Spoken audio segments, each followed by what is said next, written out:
कैसे हैं आप लोग। आज भूगोल की हम अगली सीरीज क्रमशः लेकर चलते हैं आपके साथ। और आज इसकी आगामी सीरीज है, जैसा कि क्रमशः हम लोग पढ़ते जा रहे हैं और हम ये प्रयास करेंगे कि आपको अपना बेहतर दे। तो इस वीडियो को जब भी आप देखना शुरू करिएगा लास्ट तक देखिएगा, क्योंकि हम इसकी व्याख्यात्मक हल बताएंगे। माने एक तरह से जीएस की क्लास की तरह आपके लिए होगा, या सामान्य अध्ययन की क्लास की भांति होगा। ये वीडियो अगर आप देख रहे हैं तो लाइव क्लास चल रही है। इस वीडियो को आप बाद में भी देख सकते हैं, जितनी बार चाहे उतनी बार देख सकते हैं। हम सही प्रश्नों का पोस्टमार्टम करते हुए आपके प्रश्नों का हल भी करते रहेंगे। और आप इस वीडियो को सभी साथियों को शेयर करेगा जब भी जुड़िएगा, अगर आपको वीडियो बेहतर लगे लास्ट तक तब, और ना छोड़ दीजिएगा। पहला प्रश्न आपके बीच आ चुका है।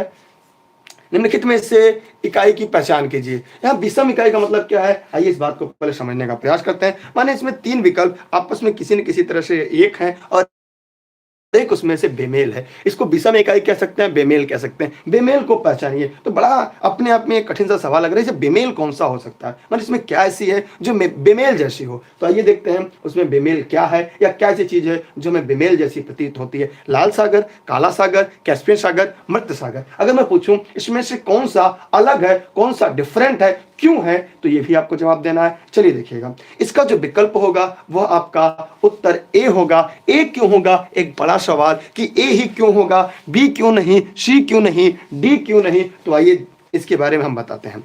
देखिए कैस्पियन सागर, जो कैस्पियन सागर आप देख रहे हैं, कैस्पियन सागर, मृत सागर, काला सागर, ये सभी क्या एक झीलें हैं। ये सभी क्या है, एक झीलें हैं। ये सब क्या है, एक झील है।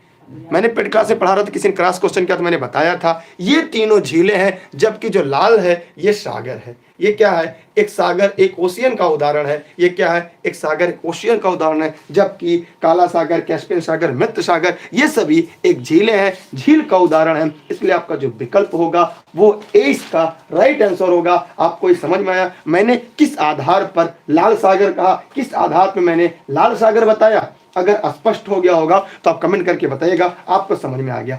अब छोटा सा प्रश्न पूछूंगा, लाल सागर कहां है या किन्हें जोड़ने का काम लाल सागर करता है। मृत सागर खासियत क्या है ये भी आप जानते हैं। कैस्पियन सागर खासियत क्या है, इन सभी की, काला सागर क्या है, इन सभी की अलग अलग खासियत है। इनको आगामी हम जब पेड क्लास में जो हम लोग पढ़ रहे हैं महाद्वीप महासागर के क्रमशः वीडियो में, इनके अंतर को भी हम लोग एक बार ध्यान से पढ़ लेंगे। आगे बढ़ते हैं अगले प्रश्न की तरफ। अगला प्रश्न आपके बीच आ गया है, पूर्व एशियाई देश। पूर्व एशियाई वह देश जहां वर्ष 1981 से जनसंख्या में दर्ज में जो है जनसंख्या हुई है लगातार कमी आ रही है। तो वैसे भारत का अगर विभाजन वर्ष देखा जाए तो आपको दिखाई देता है हमारा जो भारत का विभाजन वर्ष 1921 है। लेकिन यहाँ पे पूर्व एशियाई वह देश जहां 1981 से जनसंख्या में कमी दर्ज की जा रही है, वो बताइए क्या है। जल्दी से कमेंट करिए, अपने उत्तर भी हमें दर्ज कराइए। ये लाइव क्लास चल रही है, इस सीरीज को आप स्वयं देखिएगा, अपने सभी साथियों को शेयर जरूर कर दीजिएगा, ठीक है। शेयर करना ना भूलिएगा ताकि लोगों तक पहुंच जाए। तो इसमें बताइए क्या है, इसमें एक लाइन आपको बता देंगे, जापान है। जापान क्या है, वह देश जहां वर्ष 1981 जनसंख्या में कमी दर्ज की जा रही है, ठीक है। ये इसमें बहुत ज्यादा व्याख्या नहीं करना है। जनसंख्या में कमी दर्ज की जा रही है, अच्छी बात है, बुरी बात है, आप कमेंट करके बताइएगा क्यों ऐसा है, ठीक। आगे बढ़ते हैं अगले प्रश्न की तरफ। अगला प्रश्न आपके सामने है, विश्व का सबसे बड़ा द्वीप कौन सा है। मैंने कल पढ़ाया था या कल बताया था कि सबसे बड़ा द्वीप कौन सा है। और कल की हमने जो क्लास लिया था, इसके पहला जो मैंने क्लास लिया था महाद्वीप और महासागर का, वहां पे हमने इसकी व्याख्या की थी। आपको मुझे भी पता है, इसके उत्तर सभी लोग दे देंगे। वहां पे मैंने दुनिया के 10 सबसे बड़े जो द्वीप थे उन द्वीपों का भी वर्णन आपके सामने मैंने किया था। आप थोड़ा शॉर्टकट में पढ़ेंगे, थोड़ा तेजी से पढ़ेंगे, ठीक है, कि हमारी तबीयत थोड़ी सी गड़बड़ है, लेकिन भी क्लास लेना था। तो ग्रीनलैंड है। ग्रीनलैंड क्या है, दुनिया का सबसे बड़ा द्वीप है। कल मैंने इसको पढ़ाया था, जाके वीडियो देख लीजिएगा, जो मैंने फ्री ऑफ पेड दोनों के लिए बनाया है, वहां पे देख लीजिएगा। इस पे ग्रीनलैंड पे अगर आधिपत्य देखा जाए तो डेनमार्क का है। किसका है, डेनमार्क का है। किसका है, डेनमार्क का है। ग्रीनलैंड में पूछा जाता है प्राय कि डेनमार्क पर ठीक किसका अधिकार है, ग्रीनलैंड पर डेनमार्क का अधिकार है। आगे बढ़ते हैं अगले प्रश्न की तरफ। अगला है, पेशावर किसके निकट है। पेशावर एक जगह का नाम है, आपने सुना होगा। किसके निकट है, यहाँ पे 4 प्रकार के दर्रा का बात का है। तो किस दर्रा के पास आपका पेशावर है। पेशावर कहाँ है, किस देश में स्थित है, वो भी अब हमें बताइएगा। और आगे चलते हैं, पेशावर जो है वो खैबर दर्रा है। खैबर दर्रा बहुत ही महत्वपूर्ण दर्रा है ऐतिहासिक दृष्टिकोण से। जब हम लोग आधुनिक भारत की सीरीज पढ़ेंगे तो वहाँ पे खैबर दर्रा पढ़ने को मिलेगा। इतिहास के साथ साथ भूगोल की सीरीज में भी हमें खैबर दर्रा को थोड़ा सा पढ़ने का मिल सकता है। ठीक है, और पेशावर जो है पाकिस्तान में कहाँ पे है, पाकिस्तान में है। तो आप लोग जैसे जुड़िएगा इस वीडियो को अपने सभी साथियों को शेयर कर दिएगा। ये हमारे फेसबुक पेज इलेनी बुद्रगेश और यूट्यूब पे दोनों पे एक साथ लाइव चल रही है, दोनों जगह आप लाइव देख सकते हैं, यूट्यूब पर फेसबुक पे दोनों जगह। अगले प्रश्न की तरफ बढ़ते हैं। अगला है एसेमाइट क्या है। एक बढ़िया प्रश्न है। योसेमाइट क्या है, जवाब दीजिए, तब तक हम एक जल्दी जवाब दीजिएगा। एसोमाइट क्या है,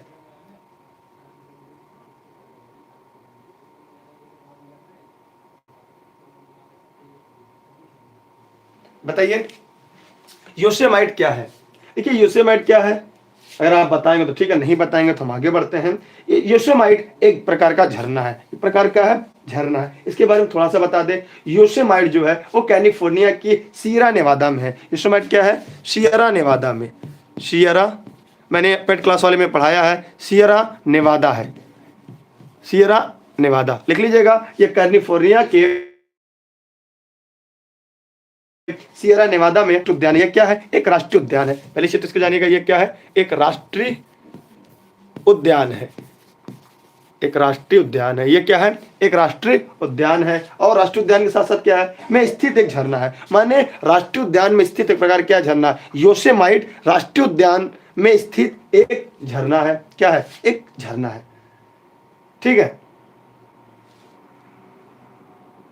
क्लियर हुआ। यह उत्तरी अमेरिका में सर्वाधिक मापित झरना है। इसके बारे में हम लोग बाद में पढ़ेंगे। इस प्रकार क्या स्पष्ट हुआ, एक प्रकार क्या है, झरना है जो हम लोग को पढ़ाना था। ठीक है, आगे बढ़ते हैं अगले प्रश्न की तरफ।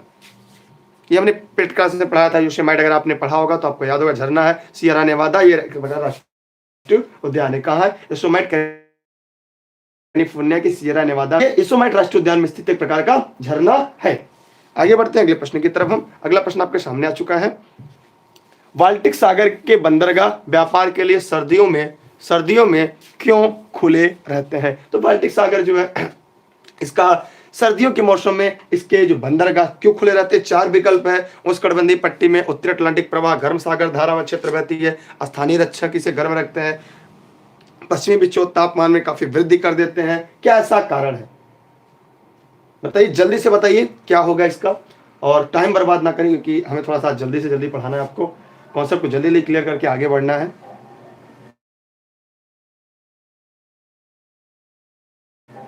जल्दी जवाब, लेकिन शेयर करिए, लोगों तक पहुंचे, जो मेहनत कर रहे हैं उसका लाभ उनको मिले। इसका है उत्तरी अटलांटिक प्रवाह, उत्तरी अटलांटिक प्रवाह गर्म सागर धारा उस क्षेत्र में बहती है। ठीक है, उस क्षेत्र में बहती है।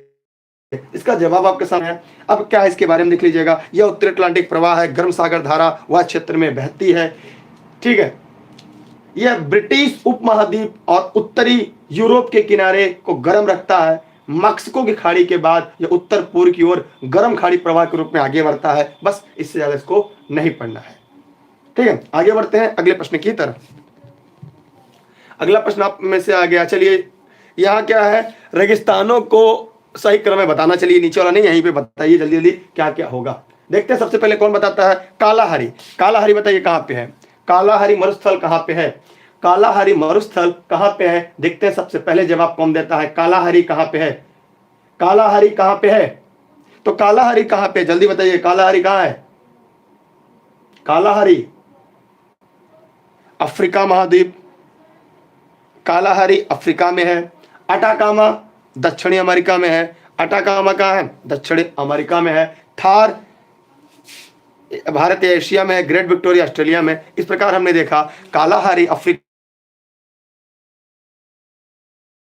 में, अटाकामा दक्षिण ऑस्ट्रेलिया में। यह हमारा मरुस्थल का क्रम था जो हमने आपको मिलान करके बता दिया। बाकी इसमें से अपना विकल्प का चयन कर लीजिएगा, जो भी आपको विकल्प लगे उसका आप हल कर लीजिएगा। आगे बढ़ते हैं अगले प्रश्न की तरफ। अगला प्रश्न आपके बीच आ चुका है।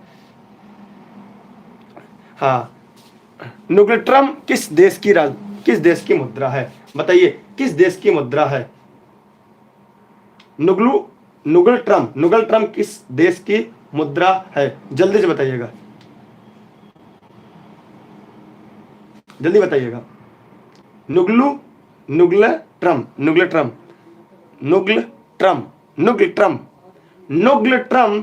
किस देश की मुद्रा है, तो जानते रहेगा भूटान की है। नेपाली रुपया है, इसका टका है। यह भारतीय रुपया में आसानी से विनिमय किया जाता है।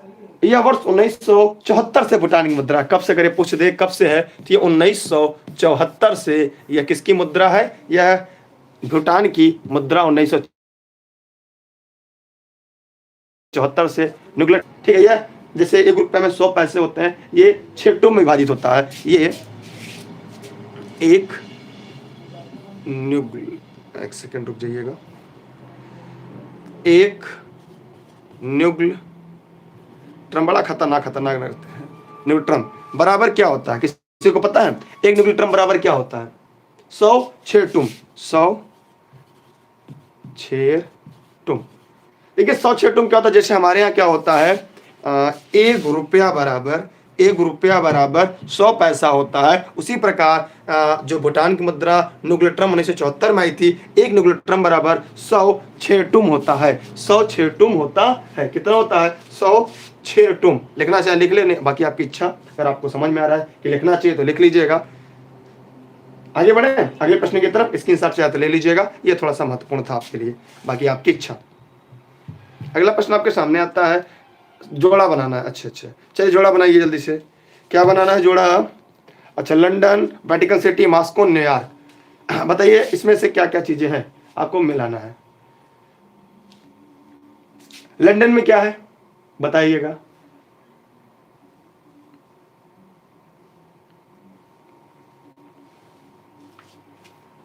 Saint Peter Square. Saint Peter Square जो है वेटिकन सिटी में है। ये है वेटिकन सिटी। ये क्या है? वेटिकन सिटी, मानिए एक नंबर पे हो गया वेटिकन सिटी। फिर है टाइम्स स्क्वायर। टाइम्स स्क्वायर क्या है? ये मैनहट्टन है। ये क्या है? मैनहट्टन। मैनहट्टन कहाँ है? न्यूयॉर्क में है। तो टाइम्स स्क्वायर मैनहट्टन ये कहाँ पे है? न्यूयॉर्क में है। माने ये दूसरा हो गया। ठीक है, क्या हो गया? ये दूसरा हो गया। फिर आगे देखते हैं ट्राफलगर।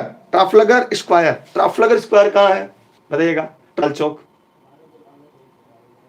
न, कहाँ है बताइए? टाइम्स स्क्वायर, मैनहट्टन और New York city. New York city. Trafalgar square London में है। ट्राफलगर स्क्वायर ये कहाँ आपका? लंदन में है। ये आपका लंदन में, ये तीसरा हो गया। आपका रेड स्क्वायर कहाँ है? रेड स्क्वायर मॉस्को में है। यहाँ पे हो गया चौथा, ये मॉस्को में है। ये कहाँ पे है? मॉस्को में है। ठीक है, रेड स्क्वायर क्या है आपका? ये जो चौथा है वो मॉस्को में। मॉस्को क्या है? रूस की राजधानी है। ठीक है, ये स्क्रीनशॉट चाहे तो कर ले, बाकी आपकी इच्छा। 1 2 3 4 ये इनके आधार पर मैंने इसको क्रम को किया। तो तेजी से पढ़ेंगे आज।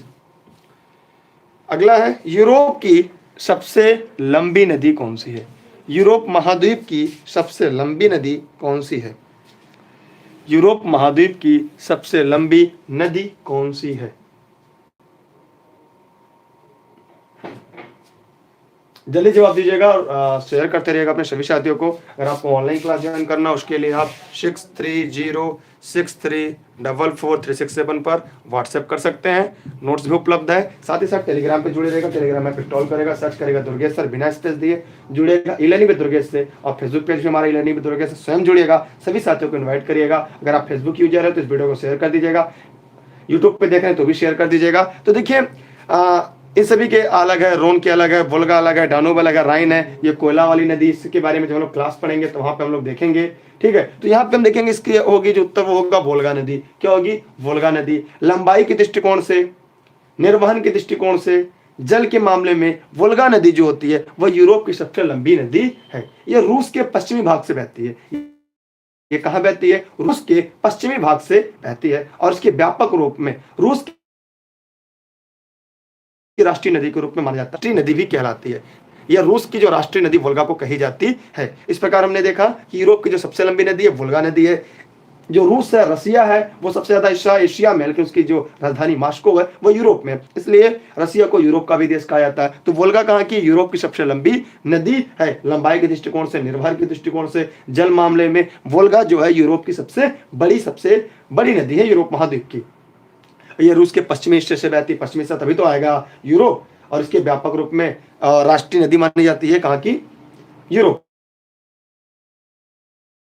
रशिया की मान्यता है। ठीक, अगले प्रश्न की तरफ बढ़ते हैं। यहां से अगर कोई दिक्कत हो तो आप, अगला है यहाँ पे कुछ देश की राजधानियों में से कौन सा युग्म गलत है। तो यहाँ पे आपको कमेंट करके ये बताना है कौन सी राजधानी इसमें से गलत है। यहाँ पे 4 प्रकार दिया है, तो मुझे उम्मीद है कि आप हमें बता लेंगे।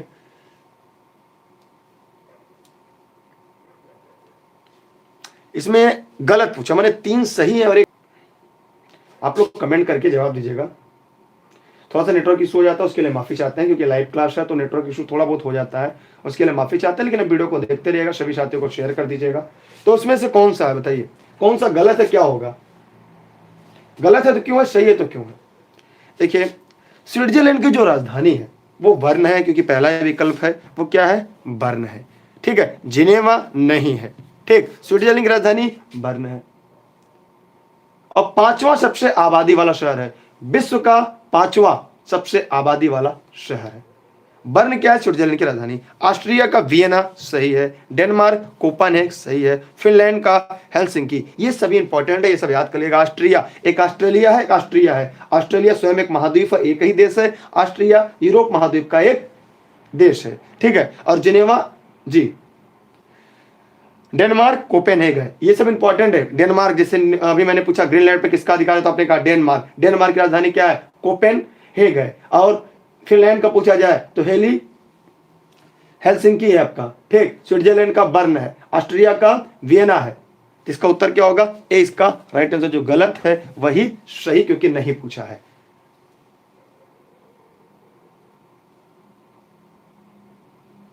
ठीक है, आगे बढ़ते हैं अगले प्रश्न की तरफ। अगला आता है, एशिया तथा उत्तरी अमेरिका किसके द्वारा पृथक होते हैं। देखिए, एशिया और उत्तरी अमेरिका मैंने बढ़ाया है और पढ़ाया भी है।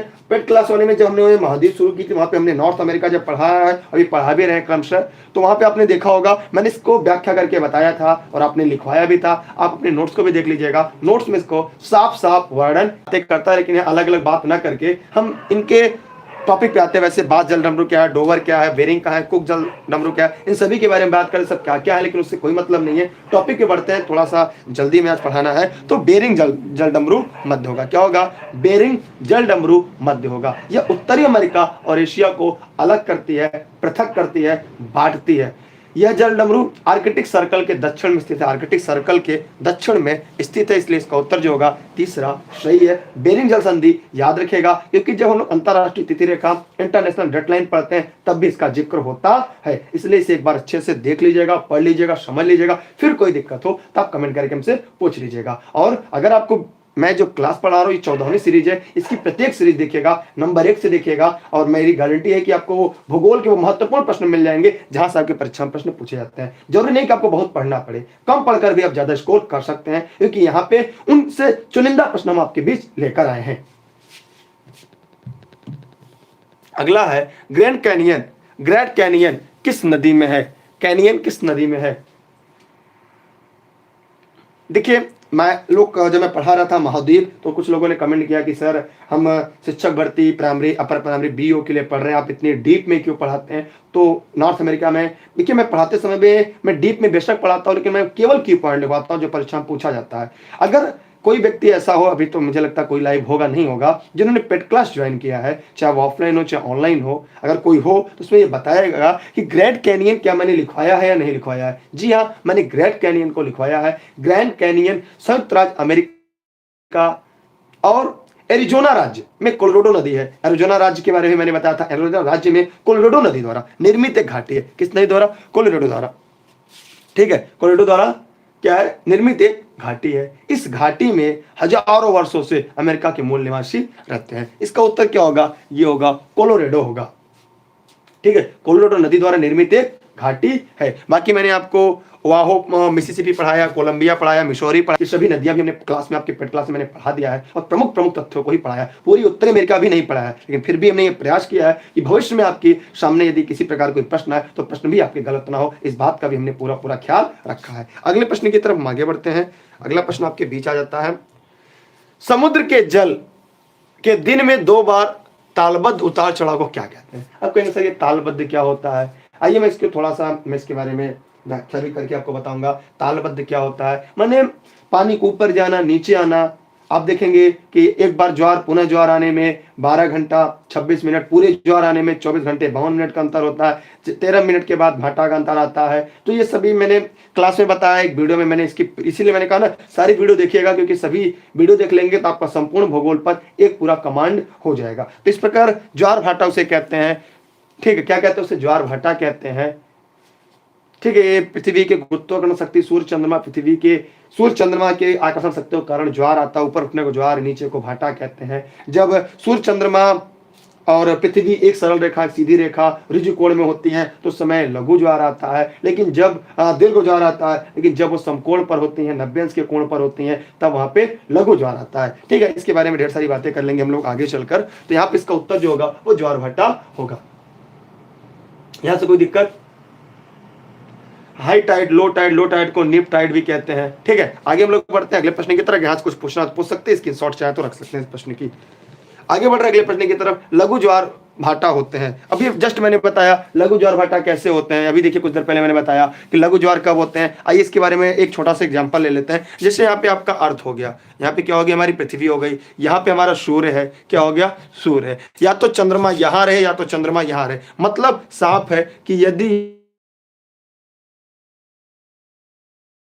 ये है ज्वार आएगा, लो टाइड आएगा। ठीक, इसमें क्या होगा, ये प्रबल होगा, मध्यम होगा, अत्यंत प्रबल होगा, न प्रबल होगा न अत्यंत प्रबल होगा, मध्यम होगा, नहीं तो क्या होगा, दुर्बल होगा। क्यों? क्योंकि चंद्रमा की आकर्षण शक्तियां अलग काम करेंगी। जैसे यहाँ पे अगर हम देखें तो यहाँ सूर्य इधर खींच रहा है, चंद्रमा इधर खींच रही है, तो इनमें आकर्षण शक्तियां क्या होती है, बढ़ जाती है। इसलिए क्या होता है, ये जो टाइड होता है ये दुर्बल हो जाता है। इसे नीप टाइड कहते हैं। क्या कहते हैं? नीप टाइड के नाम से जाना जाता है।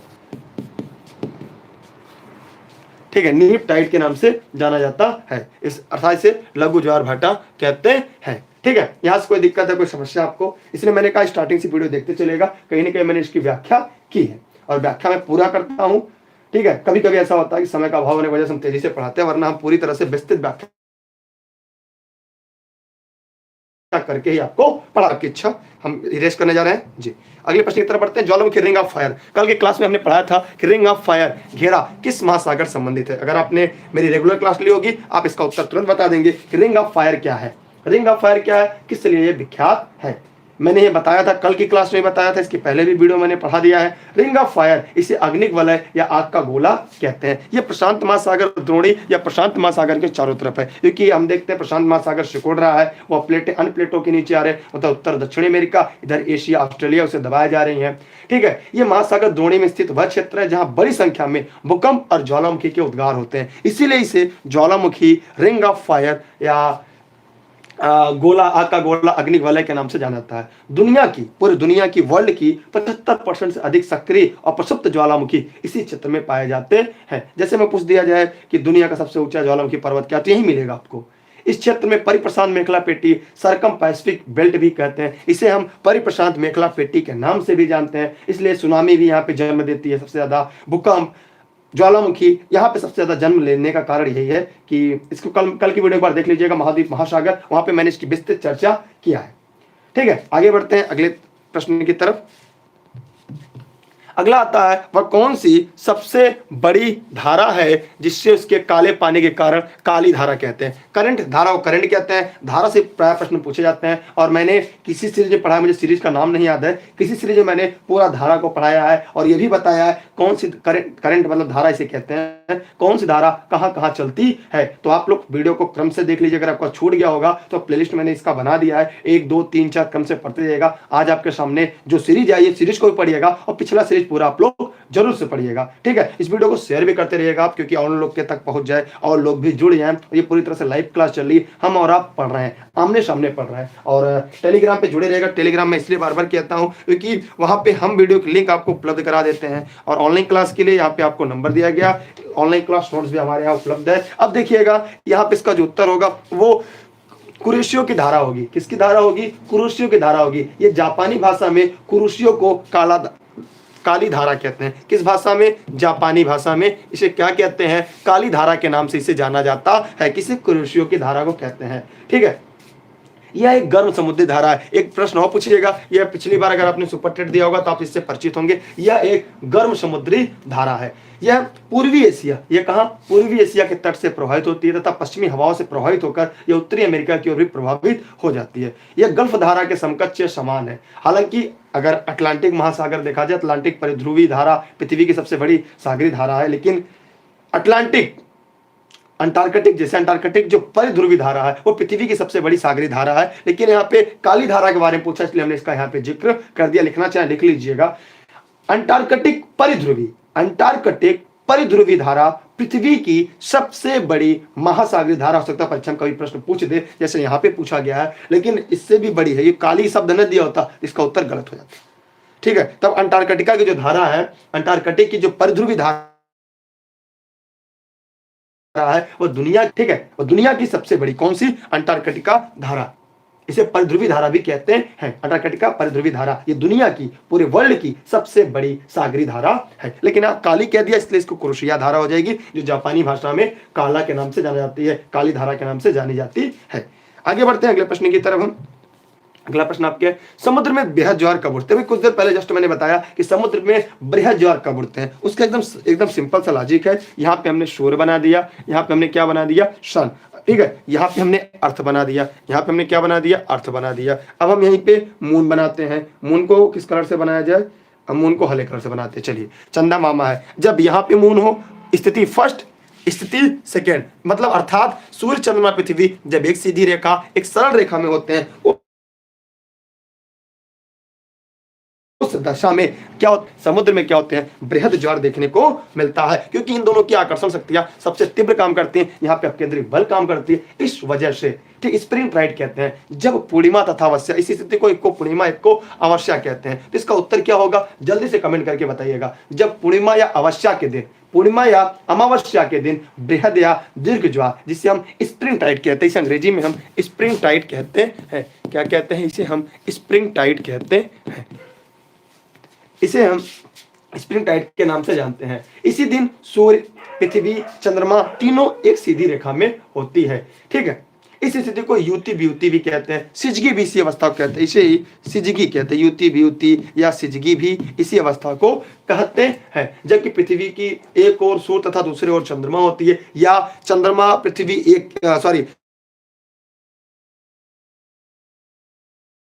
सूर्य चंद्र बीच में पृथ्वी होती है। ये तीन स्थिति, दो स्थिति बन पाती है।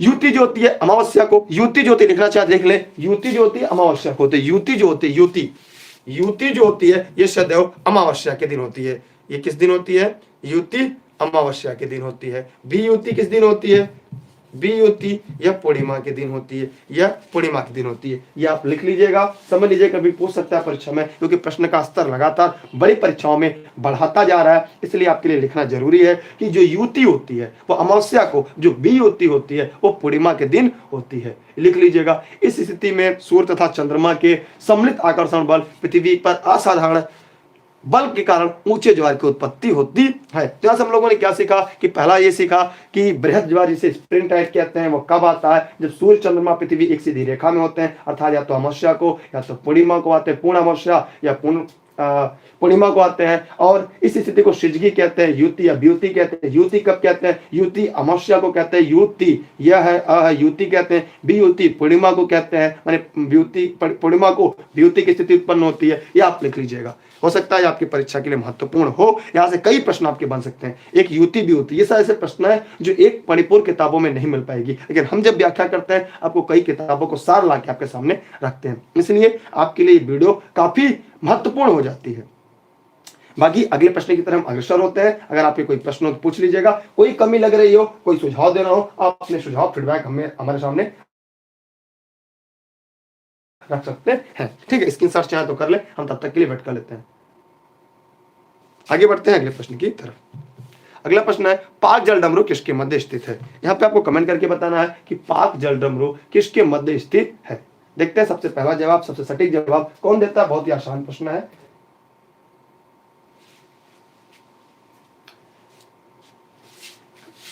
जल्दी से बताइएगा।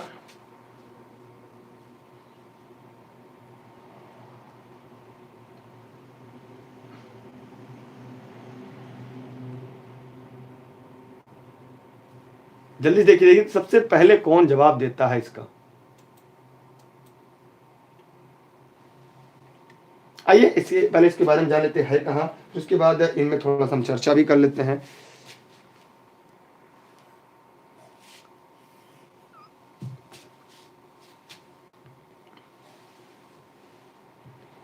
ठीक, चलिए आइए इस पे थोड़ा सा हम लोग बात कर लेते हैं, थोड़ी सी इनके बारे में जानकारी लेते हैं कहाँ होगी। पहले हम वर्ल्ड का मैप आपके सामने बनाते हैं, भारत का मैप बनाते हैं। थोड़ा सा अगर गड़बड़ी हो जाएगा उसके लिए हम माफ़ी चाहते हैं, क्योंकि हाथ से बनाना मैप तो थोड़ा सा दिक्कत हो जाता है कभी कभी।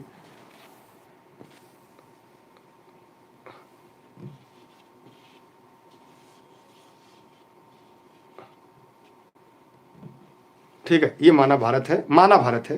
ठीक है, ये श्रीलंका हो गया। ठीक है, माना ये भारत है, वो सुंदर तो नहीं बन पाया, हाँ माना ये भारत है। तो हम जानते हैं इसके बारे में पढ़ना था कि पाक जल संधि, पाक जल डमरू मध्य क्या है। आइए उसके बारे में थोड़ा सा हम लोग, यहाँ पे ये हमारा जो दक्षिण का हिस्सा है, यहाँ पे तमिलनाडु का हिस्सा है, यहाँ पे देखेंगे तो तमिलनाडु है। ये थोड़ा सा ये ऊपर होना चाहिए था।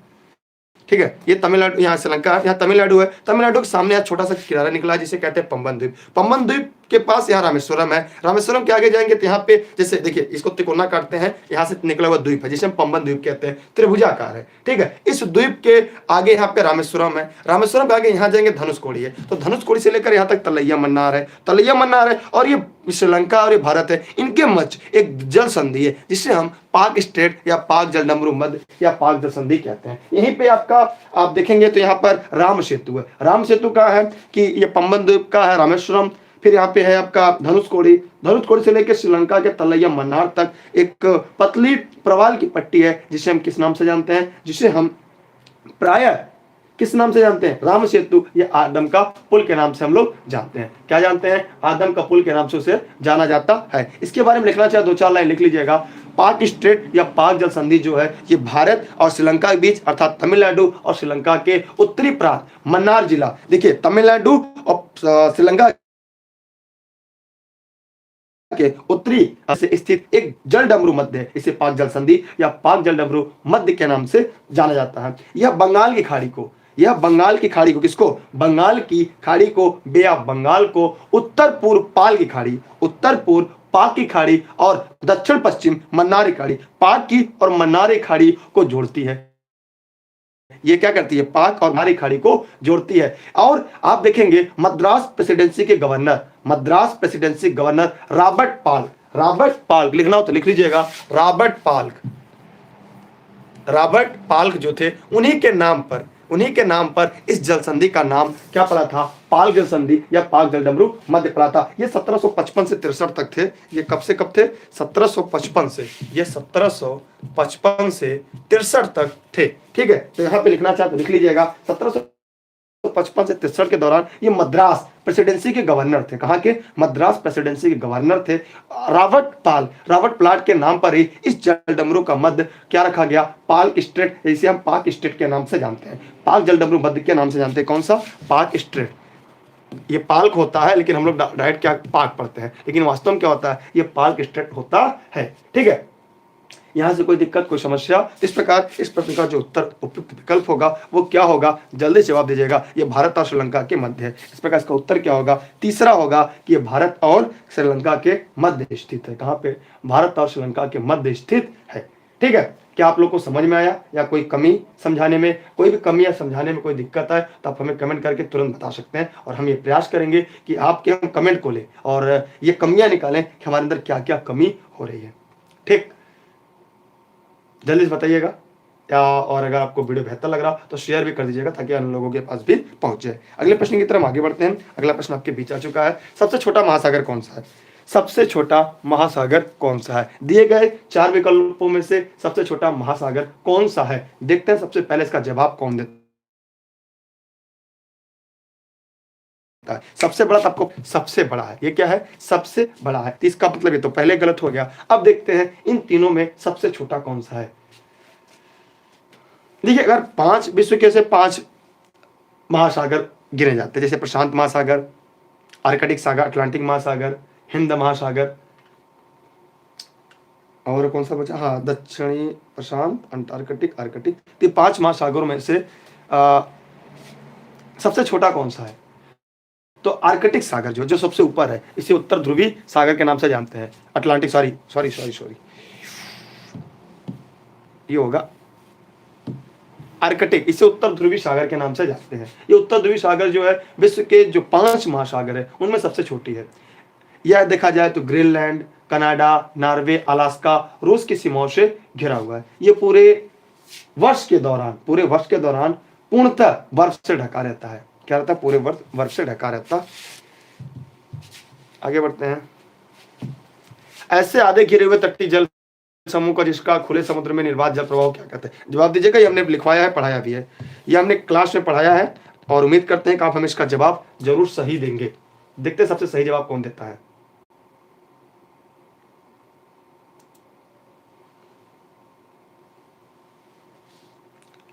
देखिए प्रश्न क्या रहा है, ऐसे आधे घिरे हुए तटीय जल समूह जिसका खुले समुद्र से निर्बाध जल प्रवाह हो को क्या कहते हैं? छोटी खाड़ी, फ्यार्ड, रिया तट, नदीमुख। जल्दी से जवाब दीजिएगा, कमेंट करके आप लोग बताइएगा। इसका जवाब है नदीमुख। इसे क्या कहते हैं? नदीमुख। इसे ज्वार नदमुख कहते हैं। ये ज्वार नदमुख, ये जो संलग्न तटवर्ती क्षेत्र होती है, ये खुले सागर संबंधित है। इसके अंतर्गत भूमिगत अफवाह तंत्र, ताजा समुद्री जल, जो ताजा पानी का जल होता है जाके सीधा समुद्री जल से मिल जाता है। ज्वार नदमुख नदी और समुद्री क्षेत्रों के मध्य एक संक्रमण क्षेत्र का निर्माण करती है। ये समुद्री और नदी दोनों प्रभाव से संबंधित है। नदियां जैसे जाके सीधा गिरती हैं तो नदी का मृदुल जल, खारा जल, तो प्रकार से वो उन दोनों के प्रभाव से मिलता हुआ है, जिसे हम ज्वार नदमुख या नदी मुख के नाम से जानते हैं। इसका विकल्प क्या होगा? ए इसका राइट आंसर। तो अगर प्रश्न पूछा दिया जाए कि भारत में ज्वार नदमुख का निर्माण करने नदी क्या है, तो बताइएगा एल नीनो की जो प्रघटना का विश्व के चारों ओर जलवायु अतिरेक का कारण बनी है, ये कहां से प्रारंभ होती है? जानते हैं एल नीनो क्या है? एक ऐसी घटना है जो पूरी दुनिया को प्रभावित करके रखी है। अगर वर्ल्ड के मैप में देखें तो भाई खोजना पड़ेगा, नहीं तो हम वर्ल्ड के मैप में आपको दिखाते हैं ये कहां से इसका जन्म होता है। दिया है, हाँ ये देखिए दक्षिण अमेरिका महाद्वीप के पश्चिम किनारे से इसका जन्म होता है। एल नीनो, इसे क्या कहते हैं? El Nino. इनकी बहन को लानिनो। एल नीनो एक स्पेनिश भाषा का शब्द है जिसका अर्थ होता है लिटिल बॉय। इसे हम क्राइस्ट ऑफ चाइल्ड के नाम से जानते हैं। मान ले क्राइस्ट ऑफ चाइल्ड, यीशु के बेटा, यीशु का बालक के नाम से इसे जानते हैं। ये मध्यवर्ती पूर्वी प्रशांत महासागर क्षेत्र में इसका जन्म होता है। ये जब आता है तो सतह के तापमान में वृद्धि कर देता है और एक निश्चित काल तक तापमान बढ़ जाता है, और जिसकी वजह से सागरीय वायुमंडल जलवायु संबंधित गर्म लहरें उत्पन्न होती हैं और दुनिया का तापक्रम बदल देता है। जहां वर्षा होना चाहिए वहां सूखा पड़ जाता है, जहां सूखा होना चाहिए वहां वर्षा करता है। यहाँ तक कि हिंद महासागर तापमान बढ़ जाता है, भारत भी इसका प्रभाव पड़ता है। ये पूरे वर्ल्ड को चपेट में लेता है एल नीनो। ये काफी इंपॉर्टेंट टॉपिक है आपके लिए। एल नीनो, इसकी बहन है ला नीनो। दक्षिणी दोलन आपने पढ़ा होगा तो ठीक है, नहीं पढ़ा होगा तो आगे हम लोग देख लेंगे। आगे देखते हैं स्थल जात निक्षेप कहाँ पाए जाते हैं? स्थल जात निक्षेप कहाँ पाए जाते हैं? देखिए इस वीडियो को आप लोग ध्यान से देखिएगा, पढ़िएगा, समझिएगा, क्योंकि बहुत सारे कोचिंग में आप लोग पढ़ रहे होंगे, किताबें पढ़ रहे होंगे, जो परीक्षा के प्रश्न आते हैं इस तरह के प्रश्न आते हैं, और तब हम कहते हैं सर हम नहीं कर पाए, हमने पढ़ा बहुत था। तो आप लोग कहीं ना कहीं कोचिंग ज्वाइन करके पढ़ रहे होंगे, तो जो हमारी सीरीज है जब इसको हल करेंगे, पढ़ेंगे, तो ये बात समझ में आ जाएगी कि हमारी क्षमता क्या है, आपकी क्षमता क्या है। क्या जो कोचिंग में पढ़ाया जाता है क्या वैसे ही प्रश्न आता है? कोचिंगों में किताब रखते हैं, खोलते हैं और उसको छपवा देते हैं। उनको ये अनुभव नहीं है कि परीक्षा का प्रश्न कैसा होता है, परीक्षा का पैटर्न कैसा होता है। तो हम ये प्रयास करते हैं कि परीक्षा के प्रश्न और पैटर्न के आधार पर आपके सामने सीरीज लेकर आते हैं, ताकि आपके अंदर से ये भावना उत्पन्न हो कि आपको क्या क्या पढ़ना है, क्या क्या नहीं पढ़ना है। आपके सामने स्थल जात निक्षेप कहाँ कहाँ पाए जाते हैं, आइए देखिएगा। गंभीर सागरी मैदान में, महासागरी खाई में, रिफ्ट घाटी में, महाद्वीपीय शेल्फ या ढाल पे कहाँ पाई जाती है? जल्दी जवाब दीजिएगा।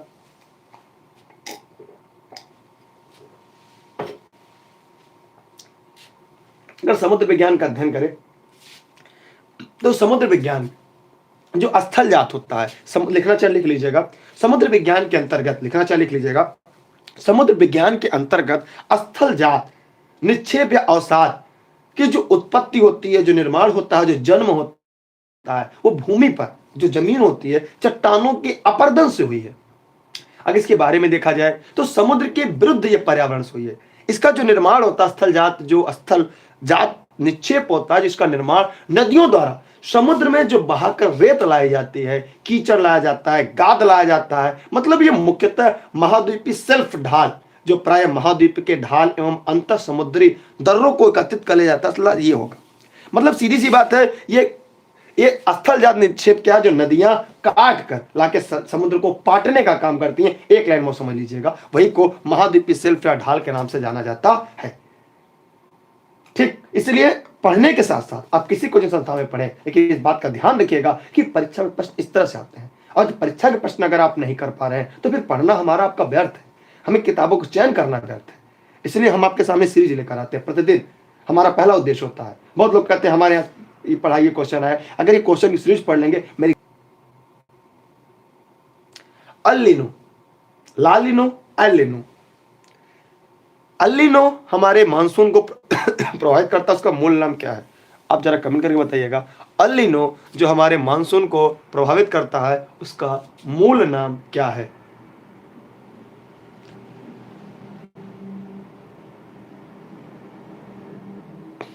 अभी हमने कुछ देर पहले पढ़ा था, आप लोग बताइए, कमेंट करके जवाब दीजिएगा।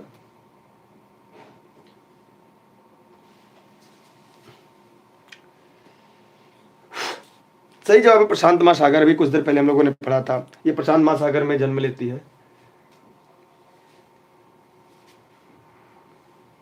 ठीक, गर्म जलधारा है। आगे बढ़ते हैं, अभी जस्ट हमने ऊपर बता दी, इसकी व्याख्या नहीं करेंगे। ग्रेट बैरियर रीफ कहाँ है? Great barrier reef, great barrier reef कहाँ स्थित है?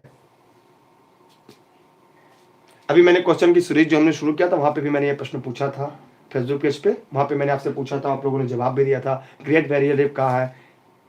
इसे महान प्रवाल रोधिका कहते हैं। महान प्रवाल रोधिका लिखना चाहिए, इसको हिंदी में कहते हैं महान प्रवाल। आजकल प्रश्न जो है अलग अलग पूछने लगे, इसलिए मैं लिखवा दे रहा हूं, रोधिका कहते हैं, ग्रेट बैरियर रीफ के नाम से जाना जाता है। आराम से बताइए कहाँ पे होता है। ये आज का आखिरी प्रश्न है, इसी के साथ ये सीरीज आपकी खत्म हो जाएगी, क्योंकि 25 प्रश्न से ज़्यादा एक दिन नहीं कराते, और ऐसे 1 घंटे चलता, लेकिन आज मुझे लगता है जल्दी खत्म हो जाएगा। और ये कहाँ पे है आप बताते रहिएगा। ग्रेट बैरियर रीफ सागर में, ये ऑस्ट्रेलिया महाद्वीप के पास स्थित है। कहाँ पे? ऑस्ट्रेलिया महाद्वीप के पास स्थित है। ये विश्व का सबसे बड़ा प्रवाल भित्ति तंत्र है। और आप लोग ऑनलाइन क्लास के लिए 6306344367 पर व्हाट्सएप कर सकते हैं। यहाँ पे आपको ऑनलाइन क्लास नोट्स भी उपलब्ध हो जाएगा, और साथ ही साथ टेलीग्राम पे जुड़ जाएंगे तो आपको फ्री की क्लासेस, फ्री के नोट्स आपको उपलब्ध होती रहेगी। और इसका उत्तर क्या होगा बताइए? इसका उत्तर होगा प्रशांत महासागर। देखिए, हम जानते हैं कि इसको पूरा वर्ल्ड मान लेते हैं। यहाँ पे जो हमारी ऑस्ट्रेलिया है, इसके ठीक पूर्वोत्तर जो पेटी है, यहीं पे ग्रेट बैरियर रीफ पाया जाता है। ये अगर इसको ऑस्ट्रेलिया महाद्वीप मान लिया जाए, यहाँ पे एशिया महाद्वीप है, तो यहाँ पे जो है प्रशांत महासागर है, तो ये प्रशांत महासागर में पाई जाती है। ये महान प्रवाल रोधिका या ग्रेट बैरियर रीफ जो है, ये क्वींसलैंड है, उत्तर पूर्वी ऑस्ट्रेलिया का जो उत्तर पूर्वी तट है, दिख रहे हैं यहाँ पे उत्तर पूर्वी तट प्रशांत महासागर के पश्चिमी किनारे पर प्रवाल भित्ति स्थित है। ये दुनिया का, पूरे वर्ल्ड का सबसे बड़ा प्रवाल भित्ति की पट्टी या प्रवाल भित्ति का तंत्र है। इस प्रकार आज की आपकी ये प्रश्नों की सीरीज पूरी तरह से खत्म हो गई, जहां पे हमने पूरी तरह से व्याख्यात्मक हल आपके सामने प्रस्तुत करेगा। प्रवाल भित्ति का जन्म जो होता है वो भूमध्य रेखा से 3.5 डिग्री ऊपर 3.5 डिग्री नीचे। एक मूंगा होता है, एक जीव होता है, जिसे हम अंग्रेजी में कोरल कहते हैं, तो एक प्रश्न आपसे पूछेंगे कि भारत का कौन सा ऐसा द्वीप है, कौन सा ऐसा क्षेत्र है जो कोरल का बना हुआ है? तो कमेंट करके आप जवाब दीजिएगा कि कौन सा ऐसा द्वीप है जो कोरल का बना हुआ है। क्लास खत्म होने के बाद कमेंट कर दीजिए कमेंट बॉक्स में, या तो आप यही कमेंट करके बताइएगा कौन सा ऐसा क्षेत्र है जो केवल पूरा कोरल से बना है। और यह छिछले समुद्र में पाया जाता है। इसकी एक चैप्टर, एक अध्याय है, खासकर पर्यावरण में इसको पढ़ा जाता है, उसके अलावा भी पढ़ा जाता है। तो आप इस वीडियो को पढ़िएगा, देखिएगा स्वयं भी, और अपने सभी साथियों को शेयर करना ना भूलिएगा। मैं बार बार शेयर करने कहता हूँ, क्योंकि मैं जितनी मेहनत से पढ़ाता हूँ, मैं ये प्रयास करता हूँ, ये मेहनत का प्रतिफल आपके पढ़ने से, आपका सिलेक्शन होने से इसका प्रतिफल निकलेगा, और ना मेरे चिल्लाने से इसका प्रतिफल नहीं निकलेगा। इसलिए मेरी आपसे निवेदन है, रिक्वेस्ट है कि इस वीडियो को शेयर करिएगा, अधिक से अधिक लोगों तक पहुंचाइएगा। बाकी आपकी इच्छा, अगर आपके मन में कोई डाउट, कोई प्रश्न, कोई सवाल आ रहा हो, को मेरी तरफ से ढेर शुभकामनाएं। आगे बढ़ते हैं। कोई प्रश्न है आपका जो पूछना चाह रहे हैं तो पूछ सकते हैं आप।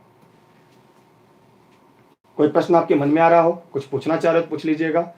और ज्योग्राफी, इकोनॉमी, कॉन्स्टिट्यूशन, मैथमेटिक्स, ये कुछ ऐसे सब्जेक्ट है जो आपको मेरे द्वारा ही उपलब्ध कराए जाएंगे और हम प्रयास ये कर रहे हैं कि आपको अपना बेस्ट दे, अपना बेहतर दे। कोई प्रश्न नहीं आपका? चलिए इसी के साथ आप सभी साथियों को बहुत बहुत धन्यवाद। एक बार और पुनः मैं कहूँगा, वीडियो को शेयर जरूर करिएगा। Best of luck. जय हिंद, जय भारत।